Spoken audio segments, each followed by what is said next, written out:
హోళికా దహనంలో పొరపాటున కూడా ఈ వస్తువులు వేయకండి, సమస్యలు రావచ్చు. హిందూ మతంలో హోళికా దహనానికి ప్రత్యేక ప్రాముఖ్యత ఉంది. కొన్ని వస్తువులను సమర్పించడం వల్ల జీవితంలో సానుకూల ఫలితాలు వస్తాయని నమ్ముతారు. హోళికా దహనం చేసేటప్పుడు అందులో ఏం వేయాలి, ఏం వేయకూడదు వంటి విషయాలను చూసేద్దాం. హోళికా దహనంలో పొరపాటును కూడా ఈ వస్తువులు వేయకండి. హోళీ పండుగ సమీపిస్తోంది. హోళీలో రంగులు ఆడటంతో పాటు హోళికా దహనానికి కూడా ప్రత్యేక ప్రాముఖ్యత ఉంది.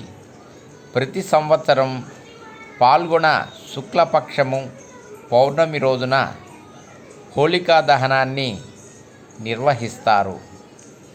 ఈ ఏడాది హోళికా దహనాన్ని 2025 మార్చి 13, 2025 మార్చి 14 తేదీల్లో జరుపుకోనున్నారు. హోళికా దహనం కోసం చెక్కలు, పిడకలు మొదలైనవి సేకరిస్తారు. హోళికా దహనాన్ని చాలా పవిత్రంగా భావిస్తారు. ఈ మంటల్లో కొన్ని ప్రత్యేకమైన వస్తువులను ఉంచడం ద్వారా జీవితంలో ఆనందం, శ్రేయస్సు లభిస్తుందని నమ్ముతారు. ఈ మంటలో అపవిత్రమైన వస్తువులను ఉంచడం నిషిద్ధం. ఇది జీవితంలో ప్రతికూల ప్రభావాన్ని చూపుతుందని నమ్ముతారు. హోళికా దహనం చేసేటప్పుడు అందులో ఏం వేయాలి, ఏం వేయకూడదు వంటి విషయాలను చూసేద్దాం. హోళికా దహనం చేసేటప్పుడు అందులో ఏం వేయాలి? 1. హోళికా అగ్నిలో ఎండు కొబ్బరికాయను ఉంచడం చాలా పవిత్రంగా భావిస్తారు.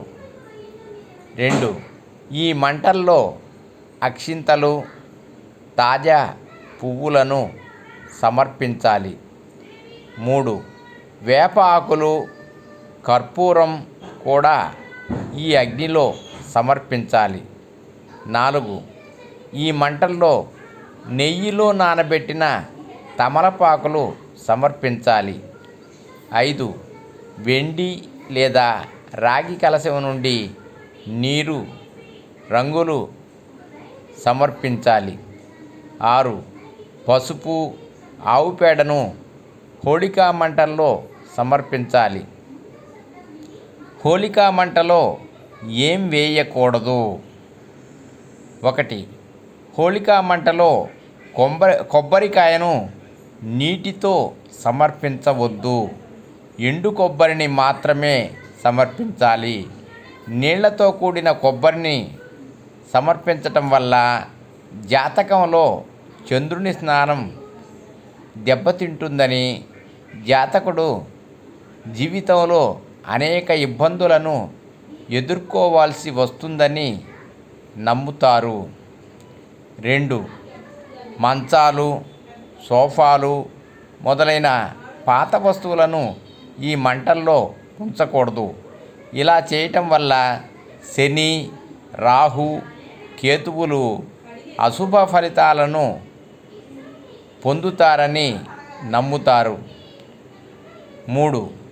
ఎండిన పువ్వులను హోళికా మంటల్లో సమర్పించకూడదు. సర్వే జనా సుఖినో భవంతు. ఓం నమః శివాయ. ఓం నమః శివాయ.